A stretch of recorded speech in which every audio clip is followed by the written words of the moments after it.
Bakit ba natin pinag-aralan to? Kasi yun ang goal natin, isa-isayin natin ang mga talata sa Ebanghelyo. Pero dito, kumukuha tayo ng aral. Nabanggit yung kaluwalhatian, pag-ibig at pagtanggi, denial. Yung kaluwalhatian na tinutukoy rito, na ating nadaanan, kaluwalhatian ng Diyos. Ano naman ang kaugnayan natin yan? Tayo, si Kristo kasi ang buhay niya. Nakita natin mula nung nangaral siya, mula nung una pa, mula nangaral siya hanggang sa mamatay siya sa krus hanggang umakyat sa langit. Lahat ginawa niya yun para sa kaluwalhatian ng Diyos. Tayo naman, sabi ni Apostol Pablo, sa unang Korinto 10:31, kaya kung kayo man ay kumakain, umiinom o ano man ang inyong ginagawa, gawin ninyo ang lahat sa ikaluluwalhati ng Diyos. Ibig sabihin napaparangalan ba natin ng Diyos sa ating buhay? Lahat na daw buhay na natin yan. Kumain, uminom at anuman ang ginagawa natin, dapat naluluwalhati natin ng Diyos. Kaya tingnan natin mabuti mga kapatid, sa buhay natin sa araw-araw, ano man ang ginagawa natin? Ano man ang profession mo? Ano ba ang papel mo rito?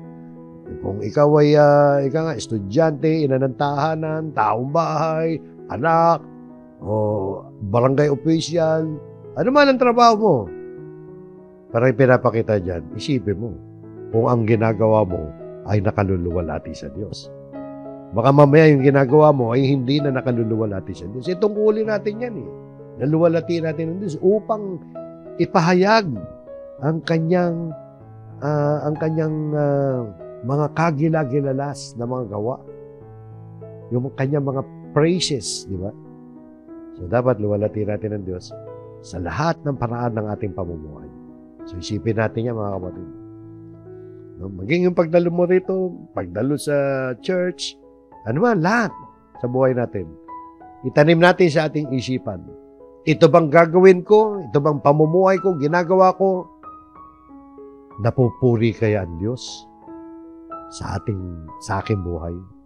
Sa isang katanungan yan, tayo lang makakasagot yan. At tayo lang makakagawa yan sa buhay natin. Pag-ibig, love. Love, nakita natin yung pag-ibig. Paano natin applyan? Ulitin natin. Pag-ibig na gaya ng pag-ibig ni Kristo sa buhay natin. Sabi rito, walang nakakita kailanman sa Diyos. Kung tayo'y nag-iibigan sa isa't isa, ang Diyos ay nananatili sa atin. At ang kanyang pag-ibig ay nagiging sakdal sa atin. Yan ang pag-ibig na dapat umiral sa atin. Ano halaga niyan? Hindi naman natin nakikita ang Diyos. Paano mo ibigyan ng Diyos? Sabi nga ng Panginoon Kristo, mag-ibigan tayo sa isa't isa. I-apply natin yan, mga kapatid, sa buhay natin. At ano halaga niyan? Sabi rito, ang Diyos ay nananatili sa atin. Yan ang katunayan na nasa buhay nga natin ang Diyos kung marunong tayong umibig sa isa't isa. Nagaya ng pag-ibig ni Kristo sa atin. At nagiging sakdal sa atin ang pag-ibig ng Diyos. Sabi niya, at ang kanyang pag-ibig ay nagiging sakdal sa atin. And His love is perfected in us. Nagiging perfecto, nagiging kompleto ang pag-ibig ng Diyos sa atin kapag may pag-ibig tayo sa isa't isa. Kaya mga kapatid, ibigin natin ang isa't isa. O paano na tayo inibig ng Panginoon. Yan ang mga command na, direct ang mga command na yan sa ating mga Kristiyano. At sa uli mga kapatid, yung pagtanggi, denial. Huwag nating itanggi si Kristo at ang Diyos. Ano mo, pinili natin talatang to, hindi yung sa salita. Sa salita, madali. Pero ito mga kapatid, pamumuhay pa rin. Sa pamumuhay, maaari nating maitanggi ang Diyos. Bakit? Katulad ng example na to. At sabi ni Apostol Pablo kay Tito, inaangkin nilang kilala nila ang Diyos.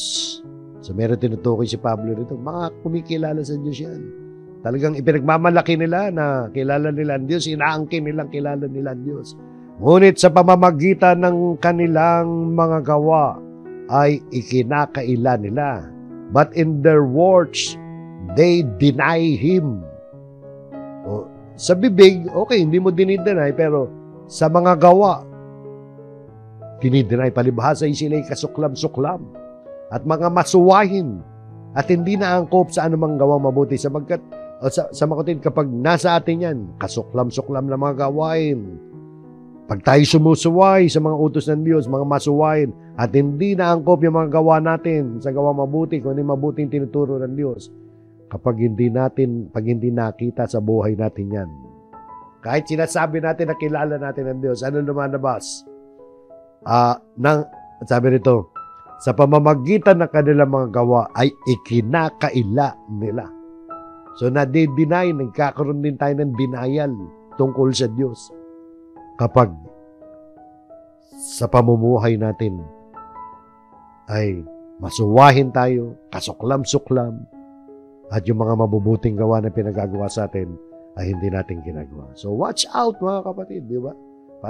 Para hindi tayo bumagsak dyan sa denial na dinideny natin ng Diyos.